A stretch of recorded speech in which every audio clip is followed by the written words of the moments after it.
Okay, I'm Nancy Moyer, and on behalf of the Down Arts Council, I'd like to thank everyone here. And we feel so fortunate in that we were able to get the Monitor photographers to provide this show for us. The photographers, Nathan Lambrick, the photo editor at the Monitor, and I think Gabe Hernandez is here. There you are.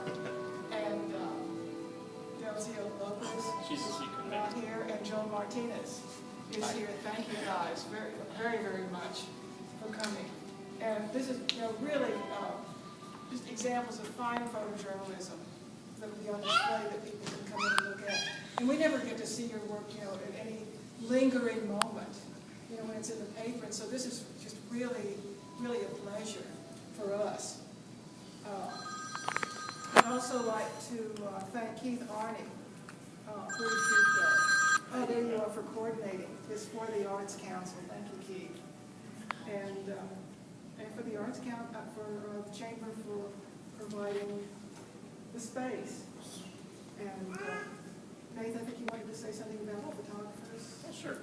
Well, once again, thank you all for coming out. My name is Nathan Lambrick. I'm the photo editor for the Monitor.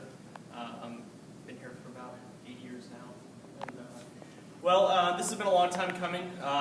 Two previous photo editors in front of me talked about having a show, and just came about where this is the right place at the right time.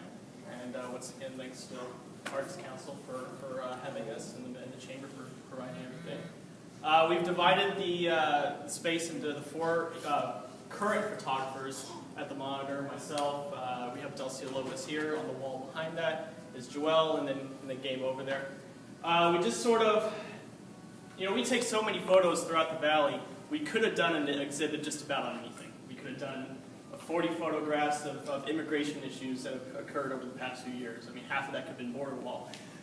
But what we decided to do was just basically have 10 photos from each photographer that basically sort of was their representation of things that occurred throughout the valley during their time here. Some of them were a little older than others, just recent history sort of things. So we just left it up to that, and we just kind of wanted to have a cross-section of life here in the Rio Grande, upper part of the Rio Grande Valley. And that's about it. And hope you all enjoy yourselves. And once again, thanks for coming out. If anybody wants to ask any questions, we've got 3 of the 4 here. Delcia couldn't make it tonight because she was stuck in San Antonio this afternoon. She will be here on Friday because this will be open for Art Walk as well. If y'all want to come out again. I'm really impressed with the awards that your photographs. We've been pretty fortunate here at the Monitor. We in the past few years we have been very recognized within the state.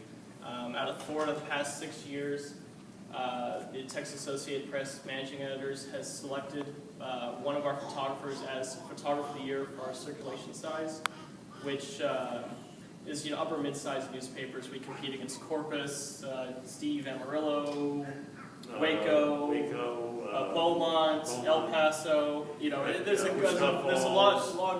wide amount of things, people that we compete against, and to be selected in that, and that's sort of important to us. So that's the Photographer of the Year distinction. It's not just one photo that won something. It is a portfolio for the year, and that is a very high honor. And we hope to repeat it again next year. Gabe, it's your turn. so I'm calling you out. It's your turn. Hopefully we can continue that. And part of that, our success down here is we can't take all the credit, because what we do for a living is we go out to people's homes and people's lives or sporting events, and we document what we see. And your point on this, we're not really in the art business. We are the communications business. Like I said, these are sort of, you see them in the course of the newspaper, on our website, and things like that. And right now we've sort of taken them out of context, and we're sort of showing them as art objects. But remember, these are people's lives, and we have a very important responsibility to accurately represent what those people are going through. We take that very seriously. But fortunately, here in the Rio Grande Valley, we have the people are very open to allowing us to come into their homes and document their lives. So actually our job is fairly easy sometimes because people want, the culture down here allows that sort of thing to happen. And we're very fortunate to be photojournalists down here because there is a lot that goes on down here.